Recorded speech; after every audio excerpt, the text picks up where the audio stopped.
Hello and welcome to a brand new episode of the Transfer Talk. I am Dia and today I am joined by Harvey from the Red and Blue site to talk all things Palace. Let's get this underway, Harvey. First rumour of the day. Well, not really a rumour. We already talked about Ryan Fraser, but I want to go into his comments. He's officially left Bournemouth now. He's going to leave. He's not going to sign a short-term contract there.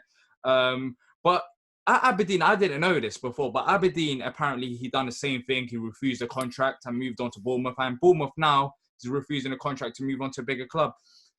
It's a bit worrying when you're trying to go for players like this because, yes, you understand that, of course, he has to look after his family and so, but the fact that this has happened twice, and in January, apparently, he said how he wasn't really playing for the team this season. That's not the greatest of signs that you want to see from a player. Yeah, of course. It's not the sort of thing you're looking for, especially when you're looking at potentially bringing in a player. You know, if you're looking to sell a player, then it's slightly different, I guess. But as a player you're looking to bring in, it's not a trait you want to see. Someone who looks like he demands player power or is very hard to deal with, it appears anyway, looking at his history. And that's all you can go off of. We might be wrong. He might be quite a nice guy to deal with it in person. But, history doesn't show that. It's showing that he's quite a pain to deal with by the looks of things. And I'm sure Bournemouth fans are probably expecting him to leave anyway because of how good he was last season for them. Not the same level this season, but I think because of his performances in the past, he was always looking like he was going to be picked up by a bigger club or moving on at the end of his contract.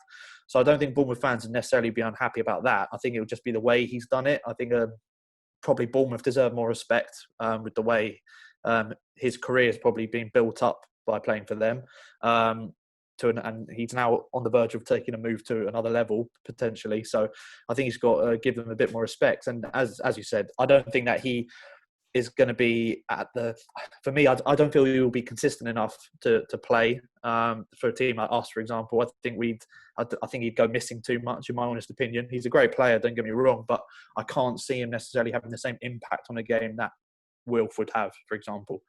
Yeah, I mean, I don't think he's on Will's level, but I'll still take him out. I'll still take him out Palace, in all honesty, because I still feel like we need depth there. But I understand what you're saying. True. That he's not on Will's level. But one thing I just think that he'd want to start as well, and being on the left side, left footer as well. I don't think he'd start. We'd need a winger in to be a backup, and I don't think he'd be that. Yeah, but it's a good point, of course, because of course he's playing on the left-hand side, and that's where Wilf plays. So you probably have to change lots of things up. But yeah, personally, I feel like when his head's focused on the game itself, he's a very good player, which we saw last season at Bournemouth. Absolutely. So yeah, we'll see what happens. But let us know what you think about them Ryan Fraser comments and how he's been moving on from club to club, running down his contracts. It's not the most ideal situation, how I see it, but of course, we want to hear from you. Let's move on to the next rumour. Guimaraes right back Falaye Sacko is understood to have interest from Palace and West Ham. Both clubs have been in contact with his camp regarding a move. I know you're laughing because I mentioned West Ham there once. Yeah, it's West Ham again. Yeah. Have we got the same scouts or something? I really need to find out because it is getting annoying because every episode that we do, we talk about West Ham as long as Palace. Yeah. So. But yeah, look, I'll be honest with you. I haven't heard about him before, and I don't blame you if you haven't heard about him. No, all I can say is I tried to search him up, and I couldn't find no clips. And he's got 94 pace on FIFA, if that means anything. He's fast. And according to Who Scored, his main strengths are passing, dribbling, and concentration. One thing that I didn't manage to find out is that he scored an own goal the other day. That's on YouTube as well if you want to search it out. But I thought he'd fit right in then. Yeah, exactly. Perfect. But I thought I'll mention him because we're linked with him, but there's nothing really to talk about there because it's a player that I don't know of, but I don't know. It's a nothing story at the moment, I think. I think we need to see a bit more evidence of this before we go on, I think.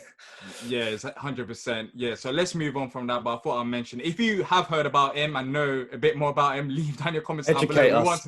We want to hear from you. And let's move on to the final rumour of the day. Hassane Kamara, he's a left back and Reims. Watford have actually put in a £4.5 million bid for him, and he was rumoured to leave the club in January. So it seems like they want to sell him because he's due to be out of contract next summer, and he does want to leave the club. So one positive that he'll be on the cheap. We've talked about left backs before. watching his game, actually, it reminds me of a bit of Aaron Wan-Bissaka in terms of his tackling. He loves going in for challenges. He's comfortable on the ball. Overall, it looks like a positive name to be linked with. Yeah, for sure. And if Watford have already made a bid of around 4.5 million, obviously very affordable, potential to really make. I know you don't really want to necessarily buy a player for the sole reason to look to make money on that player. You want him to come and make a massive impact in the team. But for that money, his age and his potential, definitely could be sold on for a decent amount in the future as well at that price. And again, I think he's played in Europe with them last season. Was part of their Europa League squad. Yeah.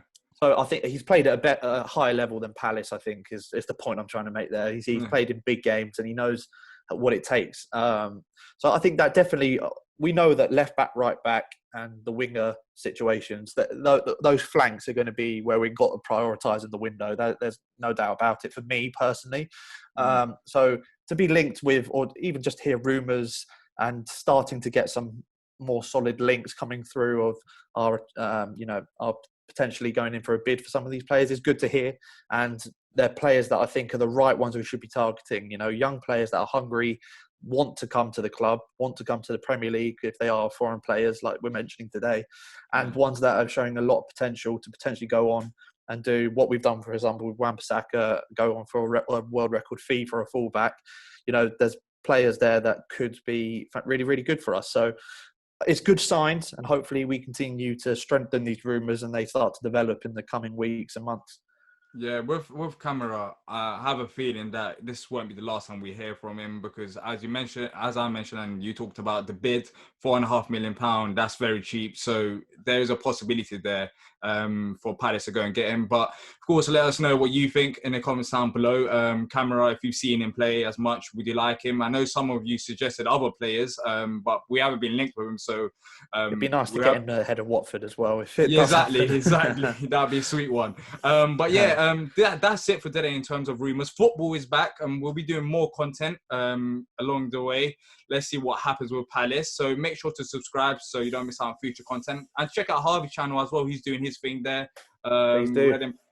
Yeah. So until next time, up the Palace.